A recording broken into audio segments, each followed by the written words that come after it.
Welcome back to the program, broadcasting across the land. It's awesome to have you on this Tuesday morning. Now, today in history is actually quite a significant day in the history of South Africa, right? Because on the 6th of November 1962, the United Nations adopted resolutions to abolish apartheid in South Africa and convinced all of their members to stop economic and military relations with the country. So, you know, it's great to be on a day that was part of history, right? A significant moment of history. And I was part of a historic moment on the 13th of September. That's it, when you went to Brazzaville. With South African Airways, their very first flight from Johannesburg to Brazzaville. Take a look.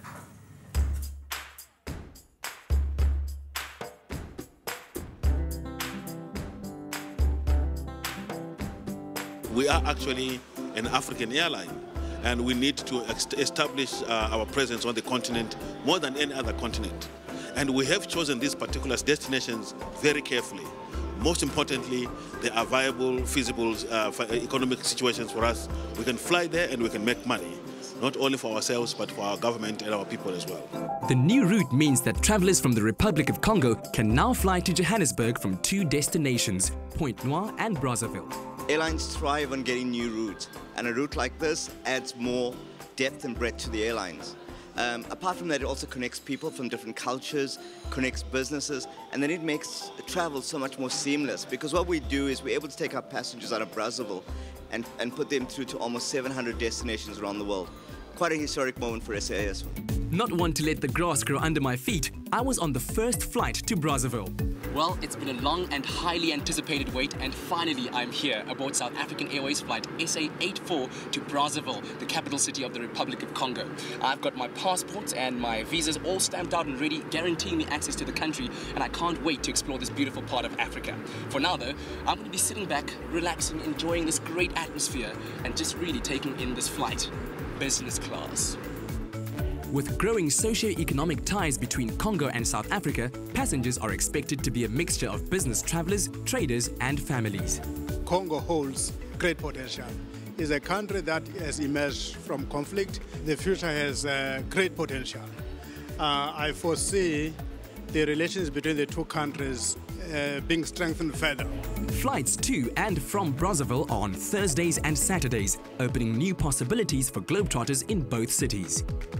And I think Mr. Manilisa summarized it quite nicely there, that South African Airways is strengthening relationships between Africans, and that is amazing to have been part of that historic moment, dude. Dude, but it must have been so exciting, because one of the most exciting things for me is arriving at a country that I've never been before. Yeah. And talking about Congo up in Africa, I mean, that's something that I would still like to experience, but you've been there, man. Yeah, I've been there, man. The people are unbelievably friendly. The atmosphere in the city is so calm, so cool. You know, everyone going about their own thing. Yeah. But it was quite a thing to experience traveling around, experiencing all of the tourist attractions. But like I said, it's one of those things that I can't explain to you. I have to show you. Show me.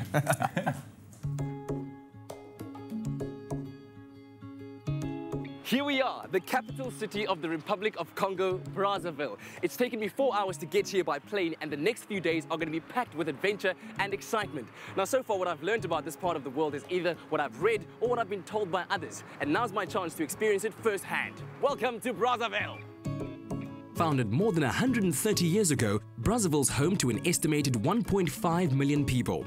Most of the population speak French, so travelers be prepared, the English language is a rarity. Now, public transport is readily available and relatively cheap, with all of these green cabs at almost every turn in the city. Getting around for a single trip will cost you 1,000 francs, which is about the current equivalent of 15 rand. And you can get around relatively easily by learning useful phrases like combien, which means how much, and où est le, which means where. Weather-wise, the best time to visit the city is between June and August, and during the shorter dry season in December. Situated just south of the equator, it's one of Africa's hottest destinations in every sense of the word, says Paul Moyabi from the Ministry of Tourism. When people hear that you're coming to visit the Republic of Congo, they think of a war-torn part of Africa, but these things have changed. Yes, we know that in a society of human beings, there are always problems. So we have made some problem in the past, but now all this is over and everything is calm. Brazzaville is a quiet city. You can go around either by night, either a day, you won't meet any problem. Brazzaville is really calm. There is really peace in the country. Tell me about the people here. What are they like? The people are very kind. Really, they are kind. They welcome people very nicely. and they talk to you very nicely. I traveled to the exact spot the city was founded. Today, it's one of the city's most prominent landmarks.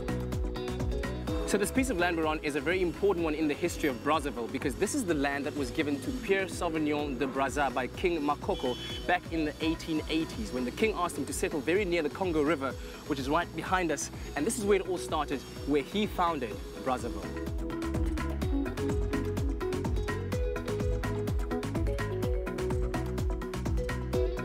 The Congolese people exude a very warm and friendly culture, and perhaps it's because religion is such an important part of their culture.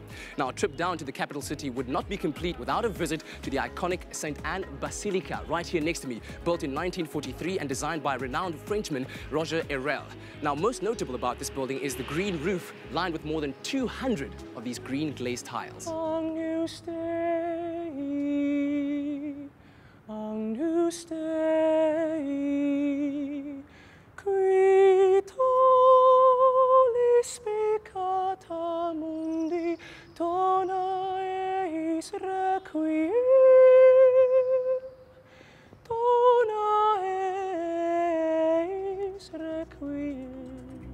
Wow, this cathedral is majestic, breathtaking. I can just imagine sitting here in a service with the choir singing, every sound reverberating against the walls, filling you with that spirit. Absolutely amazing.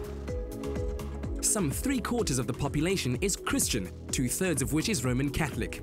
What I noticed was that the basilica is much bigger inside than it looks from outside, and I was bowled over by the acoustics. All heard of Paris Fashion Week and New York Fashion Week, but really the market streets of Porto are like a fashion mecca on their own, with each citizen exhibiting their own take on the fashion flair and the trends of the season. I think I'm going to do the same. I need to find myself a cool Brazzaville Congolese kind of shirt to fit in with the fashion. As a key port on the Congo River, business is buzzing with machine shops, textiles and tanning. This is where coffee gets made. So you grab a cup, bonjour. Ça va? Ça va. Yeah. 1 cup of coffee. Even though coffee is the region's 3rd most important export after copper and crude oil, beans aren't exactly easy to come by. From getting a fresh cup of coffee on the streets, you can also get a freshly baked croissant. Breakfast has never been easier. On the walk, baby. Cloth in Brazzaville shows a love for the bold designs and vibrant colors of traditional African life. Prices are negotiable. Haggling is half the fun. Going where no man has ever gone before. My name is Maria. Huh? Très bien, very nice, yes.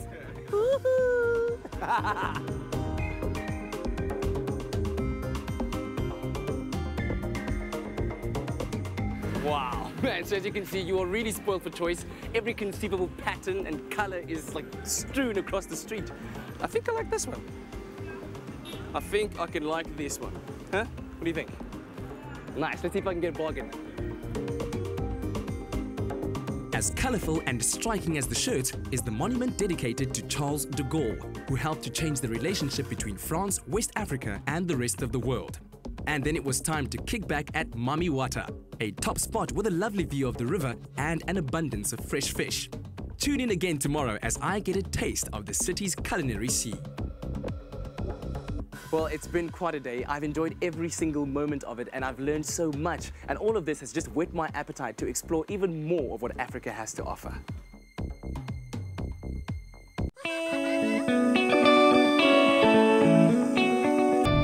South African Airways brings the world to Africa and takes Africa to the world.